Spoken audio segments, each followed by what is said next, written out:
Magandang araw po sa lahat. Toronto, di ba? Hello po.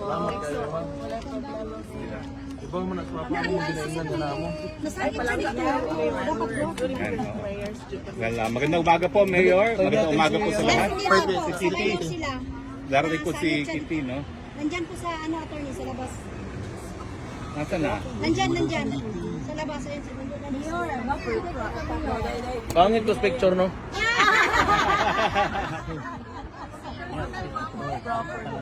Mayor, kailan po kayo dumating? Dito sa Daig. Kapon. Kahapon na. Nang gabi. Ng gabi. Mga 6. So, medyo, ano pa, jet lag pa. Pero okay naman. Okay naman. Nakatulog naman ako. Okay naman. Lang. Tayo ko lang yung kapatid ko ha, bago tayo magsimula. No problem, Mayor. How's your travel po? Was it smooth? Layo kasi. Tagal, Hindi no? ako mahilig talaga ng long flights eh. Sa buhay ko. Kaya most of the time pag nagbabakasyon ako, Asia lang. Kasi maganda rin naman yung mga lugar natin dyan sa Asia. Ikaw pata? So, Mayor, nakumpleto ba ho kayong apat ngayon sa bisita? Hindi. Kami lang tatlo ni Kitty, ng kapatid ko si Pulong at saka ako. Okay. Kamusta naman po si Tatay? Dahil uhaw na uhaw talaga kami sa balita kay Tatay. Buhay pa naman siya. Pero hindi siya yung dapat na yung isang tao na ganun yung kondisyon niya sa edad niya na dapat nasa isang detention center. You know what I mean? Yes. Sa kalagayan niya at saka huwag na lang natin i-mention yung kung anong contribution niya sa Pilipinas. Huwag na lang yun. Yung kalagayan niya lang yung iisipin at kalusugan ng tao. He's already 80 years old. Tapos ganon yung treatment ng Philippine government. The head of state is who is Bongbong Marcos, di ba? Ganon yung treatment niya sa tao. Another one, I do not know if this will go well with the with the Dutch, pero you are very sensitive when it comes to human rights. So sana maisip nila rin na they should open the debate.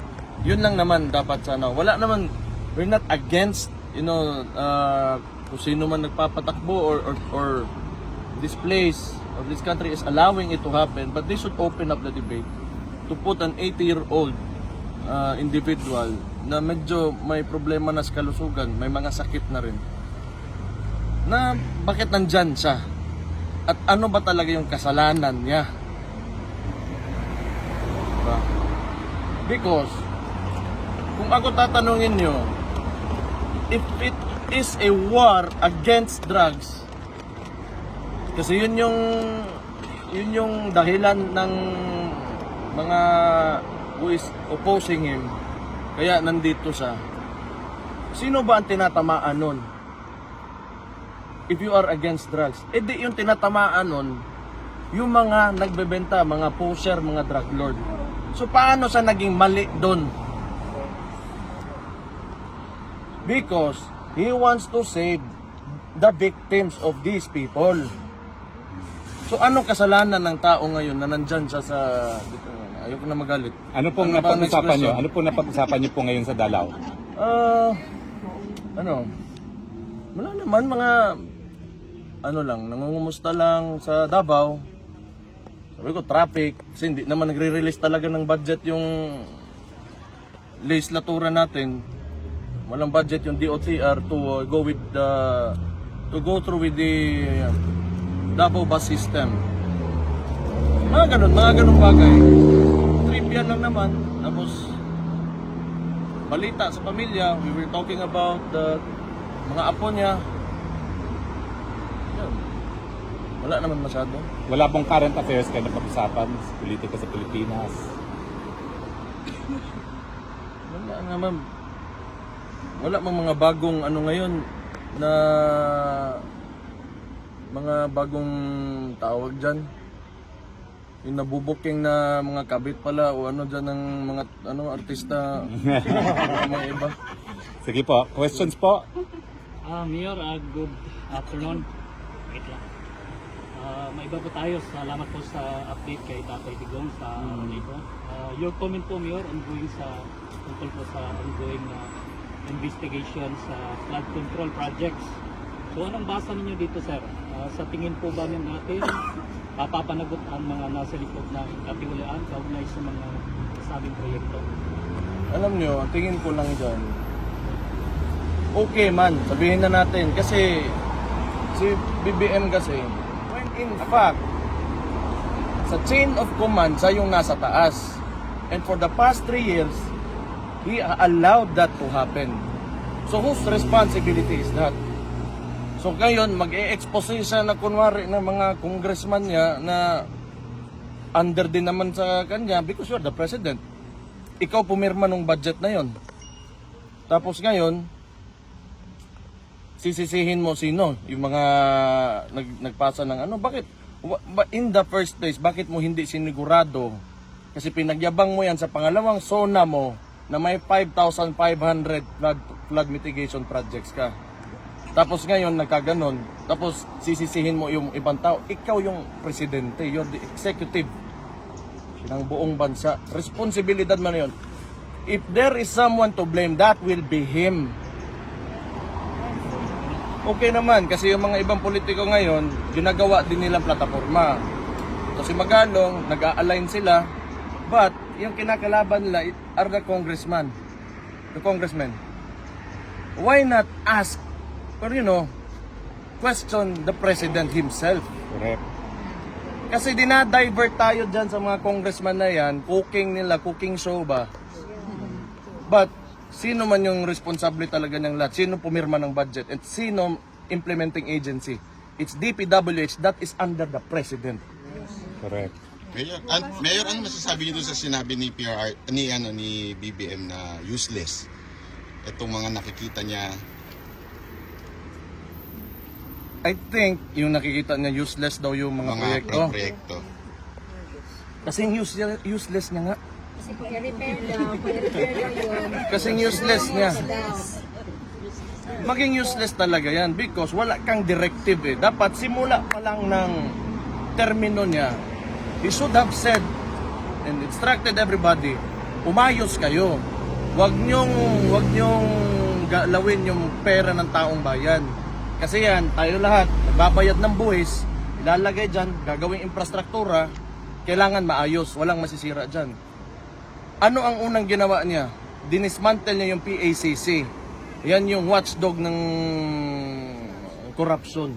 Oh. So, who's responsible now?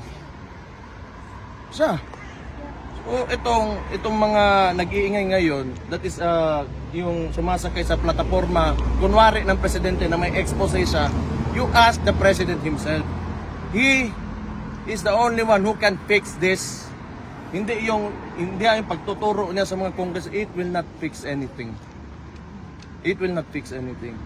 And, isa pa, 3 taon na siyang nakangangalang, kaya nangyari yan.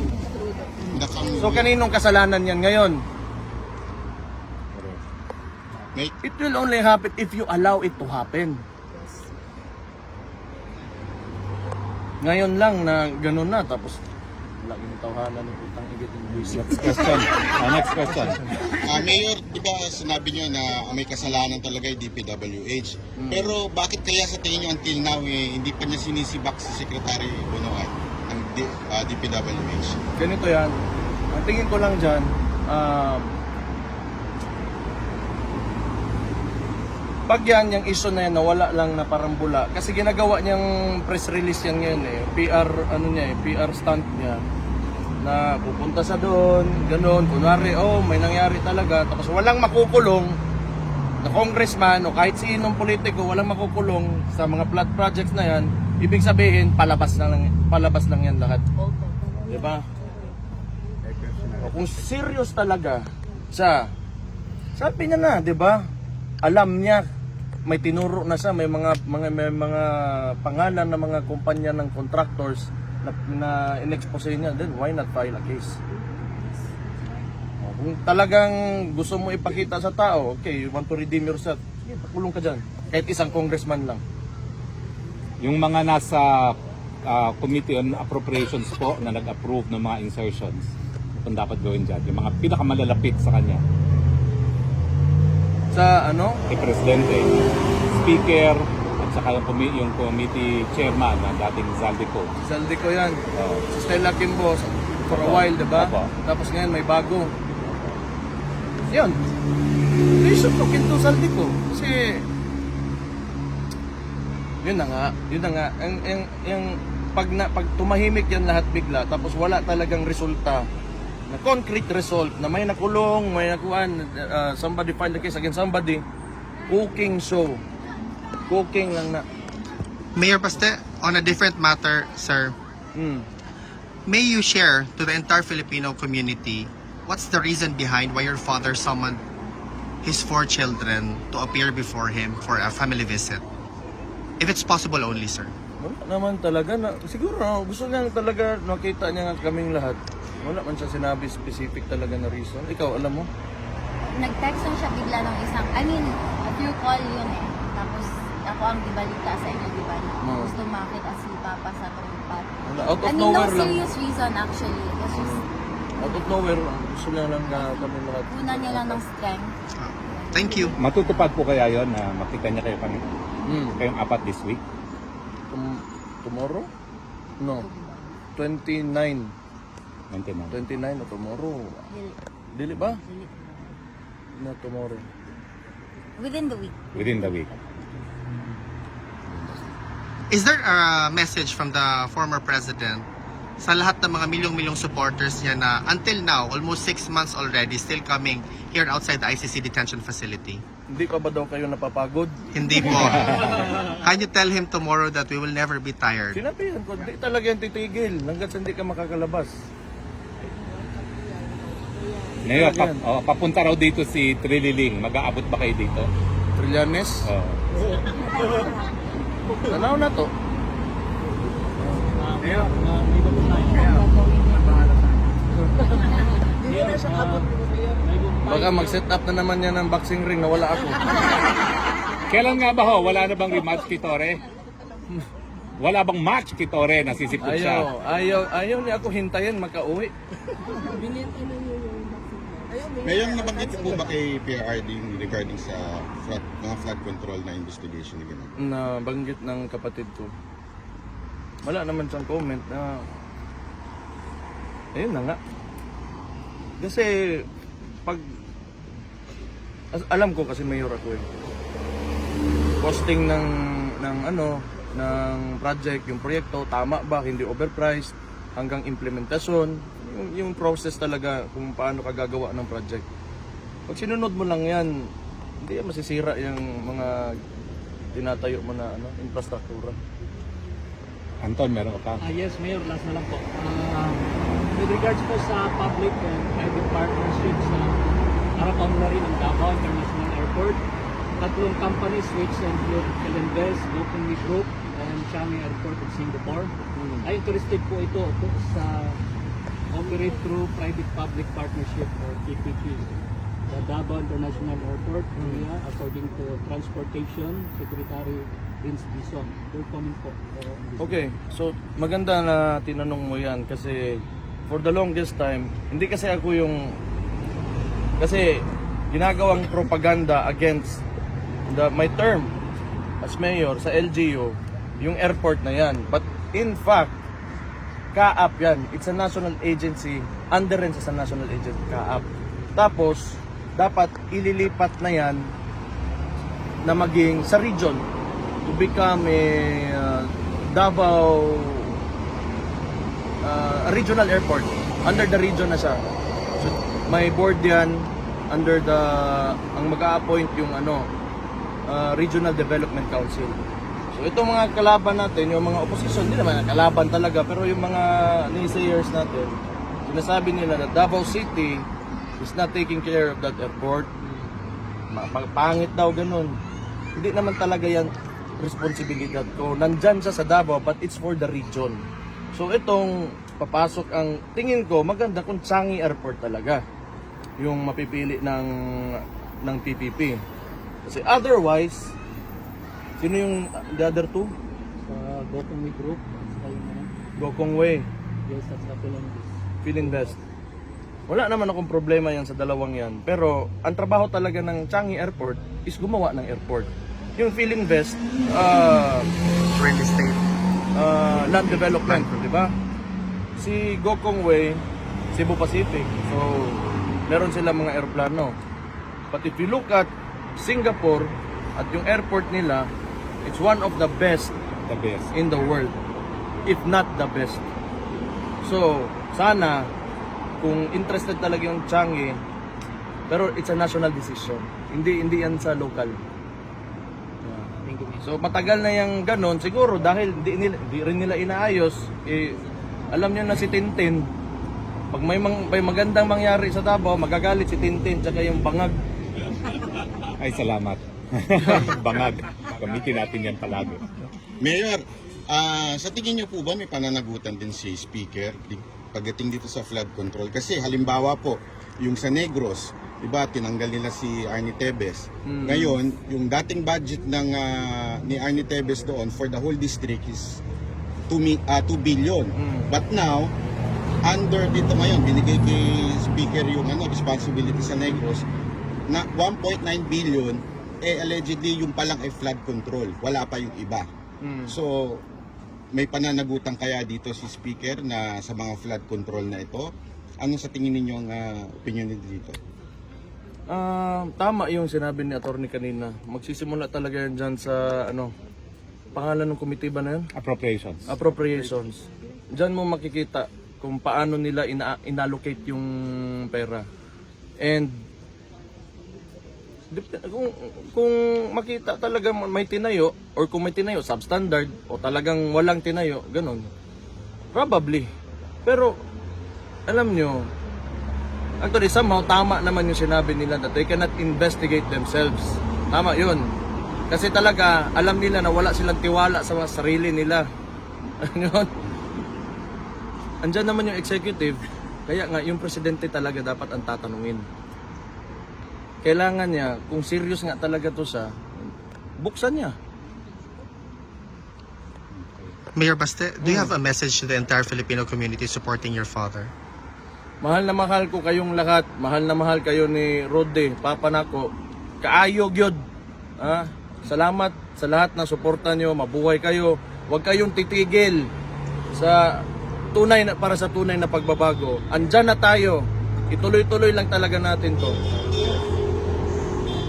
Nakita nyo na yung transformation. Midterm elections, maganda yung resulta natin. Hindi ko lang alam kung bakit nakalusot yung dalawang LP na hindi man lang lumabas ng bahay. Pero